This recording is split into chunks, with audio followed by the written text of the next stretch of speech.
Greetings and welcome to the Explainer production of Manik Esahak Biswas, a prominent social worker and writer having the humanitarian, professional, and environmental activist.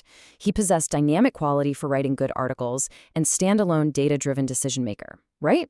So today, we're diving straight into the incredibly complex climate, water, and crop nexus over in southern Bangladesh. You know, when we think of Bangladesh, we usually picture massive river deltas and monsoon floods, right? But beneath the surface, there's this silent, severe crisis unfolding, one that literally threatens the foundation of their agricultural survival. It's a story of geographical traps, unbelievable human resilience, and honestly, a race against time. Okay, let's just jump right in. 5,000. I really want you to let that massive, absolutely staggering number sink in for a second. Just 5,000. That is the number of liters of water it takes to grow just 1 single kilogram of boro rice. Seriously, that's about 1,320 gallons of water for a little over 2 pounds of rice. It's wild, right? This one statistic perfectly captures the unimaginable strain that high irrigation agriculture is putting on the country's water resources. When you have an entire nation relying on a crop this thirsty to feed its people, well, every single drop of water basically becomes a matter of national security. So here's our roadmap for today's explainer. We're going to cover 1. The sinking water table. 2. Thirsty crops and salty soils. 3. The human toll. 4. Floating farms and innovations. And finally, 5. A sustainable path forward. Section 1. The sinking water table. Now, to really wrap our heads around this crisis, we've got to look at the physical and geographical realities that are essentially trapping the country's water supply, specifically up in the northwestern Barren region. Just take a look at the sheer trajectory of the data here. There's this dramatic, undeniable correlation between the country relying heavily on agriculture to feed a booming population and the absolute explosion in deep tube wells. Basically, to get the water they desperately need for that super thirsty boro rice we just talked about, farmers are having to drill deeper and deeper and deeper into the earth. So, let's unpack the why behind all this depletion. It's kind of a volatile mix of heavy usage and a really tricky geographic trap. Get this, nearly 80% of all irrigated lands in Bangladesh rely entirely on groundwater. And a whopping 88% of all that agriculture water used just for rice. But here's the real geographic kicker. In the Barren Tract, there's this thick clay layer, we're talking 20 to 80 meters deep, sitting right on top of the aquifers. So even when it pours, that clay absolutely blocks surface water from seeping down and naturally recharging the underground supply. It's like they're draining a massive underground tank that has a lid permanently sealed right over it. Section 2. Thirsty crops, salty soils. Now, if we shift our focus geographically from the northwest down to the southwest coastal regions, we see a completely different but equally devastating water crisis brewing. Down on the coast, you're going to hear the term Baghdad Care. This is essentially a massive, diked-in area used for commercial shrimp farming. Over the last few decades, there's been a huge shift toward aquaculture down there. What happens is influential individuals lease out public wetlands and canals, and to make the water suitable for shrimp, there's a deliberate salinization of what used to be fresh water. They actually bring in salt water on purpose, completely and permanently altering the local ecosystem. And when you map out the soil salinity across those coastal regions, it really reveals the fallout of those shrimp farming practices, especially when combined with natural coastal dynamics. All those reds and oranges you're seeing, they highlight the sheer massive scale of the salt creeping further and further inland. And the terrifying part is, once that salt gets into the soil, traditional agriculture goes out the window. It becomes almost totally impossible. Plus, we definitely can't ignore the ultimate threat multipliers here, extreme climate events. When Cyclone Isla hit back in 2009, it literally submerged entire villages under more than a meter of ocean water.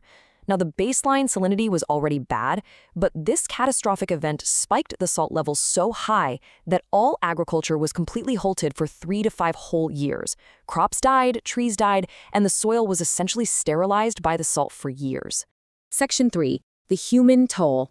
You know, it's pretty easy to lose sight of the real people behind all these maps and charts. So let's zoom in on a coastal village in the southwest called Huronpur to humanize these stats a bit. Listen to the reality of Rumki Ghosh. She's a 35-year-old farmer there. She says after Aman, which is their monsoon race season, there's hardly any water in the canal for farming. That little remains turns saline. We can barely manage 2 rounds of irrigation. It's better not to farm than to watch your crops die. I mean, wow. This is exactly what aquifer depletion and salinity intrusion look like on the ground. It's the heartbreaking reality of literally watching your livelihood wither away right in front of your eyes. So, the crucial takeaway here is that water scarcity doesn't just kill crops, it actively rips apart the social fabric of an entire community. In Huronpur, around 65% of households are forced to migrate just to find off-farm work. The men often pack up and leave for the cities, which drags them into this vicious cycle of low wages and mounting debt. And then a massively unequal burden falls right onto the shoulders of the women left behind. They have to somehow manage these failing farms and feed their families with severely limited resources, all while fighting for access to whatever tiny bit of fresh water is left. Section 4. Floating Farms and Innovations. Fortunately, though, these communities aren't just sitting around as passive victims of climate change. They are incredibly proactive innovators. During the monsoon season, a huge chunk of farmland in southern Bangladesh goes completely underwater and just stays waterlogged for 7 to 8 months out of the year. And let's face it, you can't fight that much water. So local farmers got creative and revived some age-old ingenuity. They decided to adapt to the flooded environment instead of fighting it by building floating farms. And building these farms is this absolutely fascinating three-step process. Step 1, they go out and gather water hyacinth, which is the super abundant invasive weed. Step 2, they weave all that weed into a dense raft and cover it with soil and cow dung to form a really nutrient-rich base. And step 3, they just plant diverse cash crops right on top of the water. This organic method actually speeds up the harvesting cycle compared to dryland farming, which means they can cultivate crops year-round, completely unbothered by the floods. And listen, this isn't just some small niche hobby. 50,000, that is the number of farmers currently working in the floating farm sector today. Both the government and NGOs have realized just how brilliant this is and are actively backing it. It's turned into a massive grassroots climate adaptation strategy that is literally saving livelihoods as we speak.